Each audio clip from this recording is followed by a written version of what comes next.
aspen, poplar.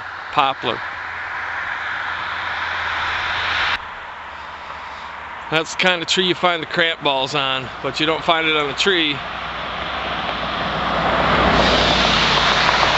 find it on the dead, rotting logs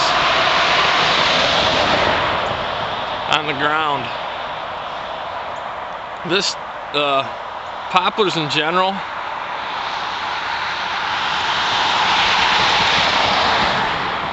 apologize for the traffic, but poplars in general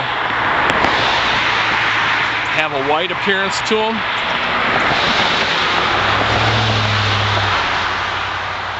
And you can actually spot them real easy from an aerial photograph, or if you've ever looked at Google Earth, you'll see the white standing out in a canopy. That's most likely popple.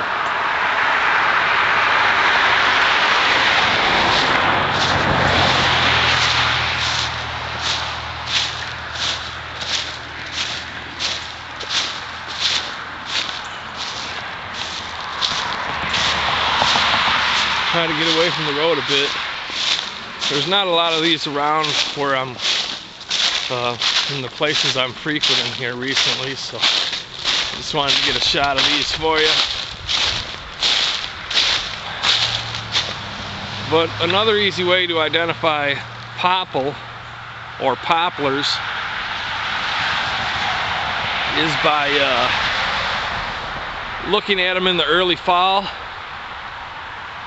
Popple is one of the first trees to change color in the fall, and its leaves will turn yellow. And where you find popple is in thickets. I mean, this is a thicket right here. It's real thick, lots of shrubs, but it's turning into a secondary forest. And the popples are one of the first trees that start inhabiting these fields after they've been clear cut or burned, or after disease comes through. The popples are a fast growing tree. They'll spring up first, they'll grow tall, and they'll die. But they shed a lot of branches, and because they die young, there's usually a lot of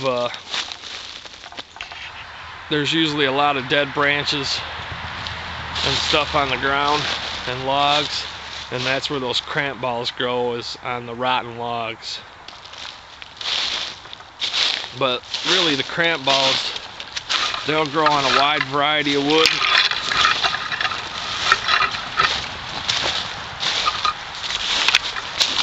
And while we're at it, I'll show you maple, because there's one right here.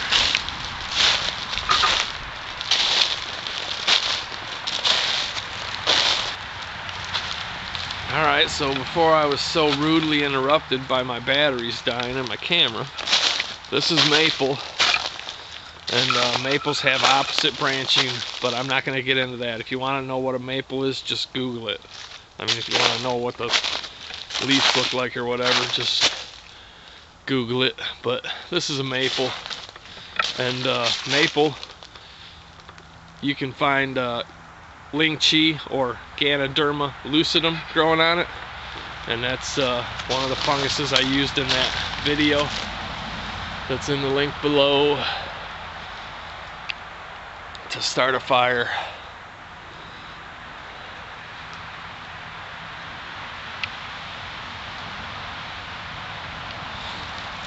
It's not one I would think.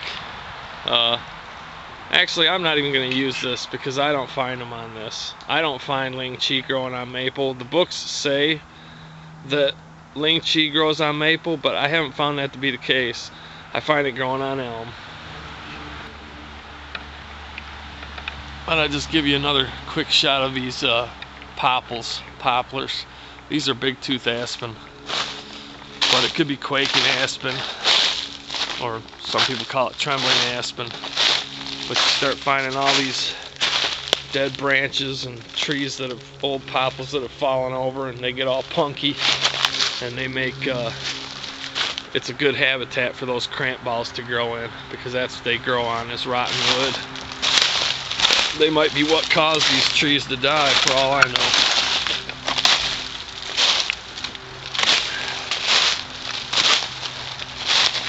But you generally find the poplars growing in stands at the edge of fields or in thickets, because they're one of the first trees to spring up in a forest ecosystem. You start out with a field or a clear-cut area or an area where the trees have all died from disease or fire, and grasses grow up, then small plants and shrubs start growing, and then you start getting the popple trees, and then you get black cherry and oak, and then you get maple and beech. Now there's a lot of other trees in between, but that's just the basic flow of forest succession.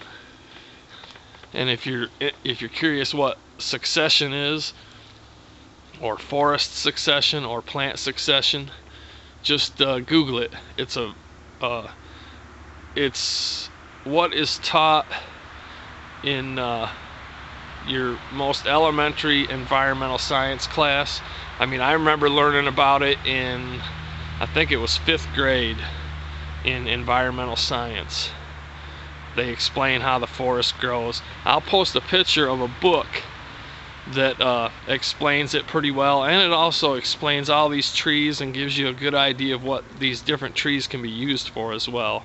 I'll post a picture of that book at the end of this video. I might even post a picture of a couple other books I use for mushroom hunting and tree identification.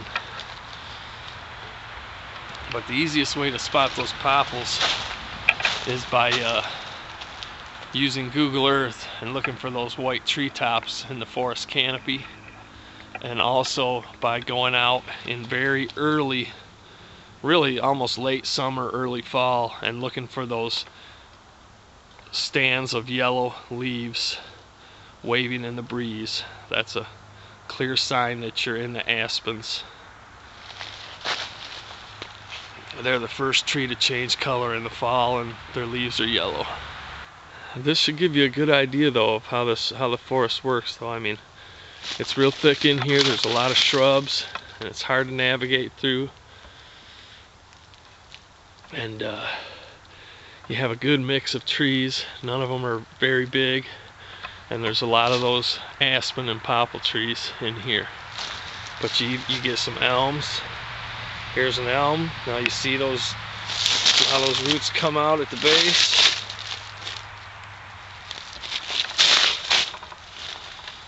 Like I told you earlier, that's how one way to identify the elm tree is by those roots. And there's a maple. That'd be good for sugar, and it's got a nice big canopy.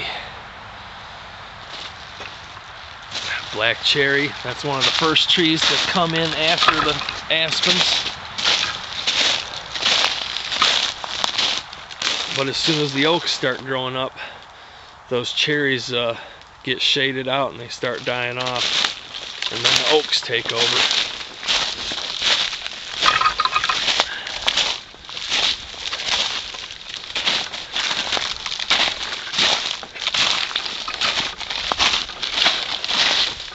This is a really good example of the transition between a field and getting into what is a forest, because you have all the different types of trees in here. You got cherry, you got aspen, you got maple, you got elm, and you still have a lot of shrubs and thicket areas. Okay, last but not least, this is white birch. One of my favorite all-time trees.